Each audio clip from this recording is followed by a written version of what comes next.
अस्सलामुअलैकुम दोस्तों, की हाल चाल है जी। उम्मीद है तुसी सारे खैर खरीयत नाल होवोगे। दोस्तों असीं मुरब्बे बैठे सी ते मैं कहा चलो दोस्तां नूं अज शेयर कर दईए वीडियो नरमे दे बारे कि नरमे दा की अजकल हो रहा वा। कम ये हो रहा कि जी नहरां विच पानी कोई नहीं गा ते गर्मी भी शदीद आ जी। तकरीबन 55 डिग्री ते इस टाइम दर्जा हरारत है फोटाबास दे एरिए दे विच। ते नहरां साडियां सुक्कियां होईयां, पानी है नहीं और जिमीदारां नूं पानी दी जिहड़ी बहुत ज़्यादा जिहड़ी आ ओह ज़रूरत है इस टाइम, क्योंकि नरमे दी बिजाई दा जिहड़ा सीजन ओह अरूज ते आ। कुछ ज़मीनां तैयार करनियां वा ज़मींदारां ने, कुछ फिर नरमे बीजने आ। ज़मीनां तैयार करन वास्ते हाले वो पानी ज़मीनां पट्टियां नहीं हैगियां, पानी नहीं लगे क्योंकि नहरां दे विच पानी नहीं है। ते साडी गौरमेंट नूं इधर कोई तरजीह देनी चाहिदी है ज़मींदारां ने पानी दे मसले दे विच, क्योंकि ट्यूबवैल्लां दे पानी एक तो है बहुत गहरे, दूसरा है भी कौड़े। ते तीसरे नंबर ते लाइट भी बहुत महंगी आ, डीजल भी बहुत महंगा वा, जिहड़ा कि बहुत महंगा पानी पैंदा वा।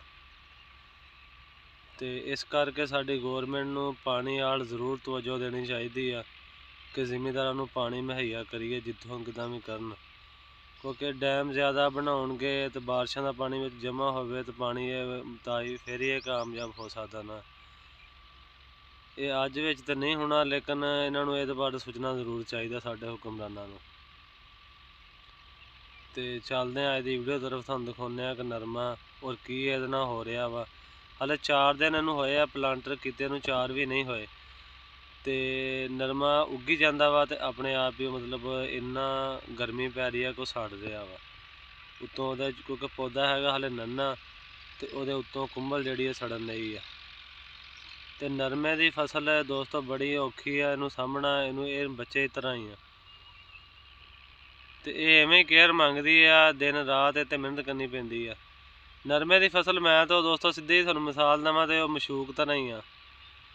ये रातां नूं भी इहदे लई जागना पैंदा ते दिन नूं भी, गर्मी विच भी ते सर्दी विच भी, इहदे वास्ते हर तरह इन्ना करना पैंदा वा। ते तुहानूं दिखाउने जी नरमे की कंडीशन। ये देख लो जी, तुहानूं हरियाई नज़र आ रही होनी है।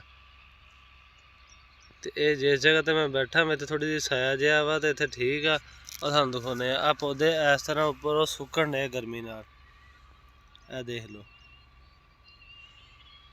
ते बहुत बुरा हालात है पानी दिक्खो, तो पानी ट्यूबवैल्लां दे पानी भी नहीं सही और पानी महंगे भी बहुत आ, लाइट भी महंगी आ ते डीजल भी बहुत महंगा वा। और डीजल तो मिल भी नहीं रहा इस टाइम, तो क्योंकि डीजल की कहते कीमत अप हो रही है, जिसकी वजह तो पंपां वाले डीजल नहीं दे रहे, तो बड़ा मसला वा जिमीदारां दा। ते साडी गौरमेंट नूं इधर जरूर सोचना चाहिए वा, क्योंकि साडा जिहड़ा 80% जिहड़ा वा तबका ओहदा कम ही ओहदा जिमीदार नाल रिलेटेड आ।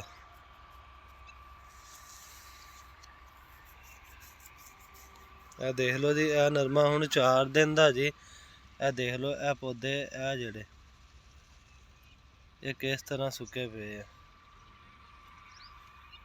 बहुत औखा हो गया जी जिमीदारां हुण, क्योंकि नहरां च पानी नहीं हैगा ते ट्यूबवैल्लां दे पानी महंगे आ। ते साडी मैं फिर एक दफ़ा इल्तजा करदा वां कि जेहड़े दोस्त मेरी वीडियो देखण और वीडियो ज़्यादा से ज़्यादा शेयर करन, ताकि साडी ये आवाज़ बुलंद हो सके। दोस्तों साडी ये वीडियो ज़्यादा से ज़्यादा शेयर करियो ते साडे चैनल दे जेहड़े दोस्त नवें आ साडे चैनल नूं सबसक्राइब करियो ते वीडियो नूं लाइक भी करियो ते दुआवां 'च याद रखियो। इहदे नाल ही चाहुंदा तुहाडे कोल इजाज़त। अल्लाह हाफिज़।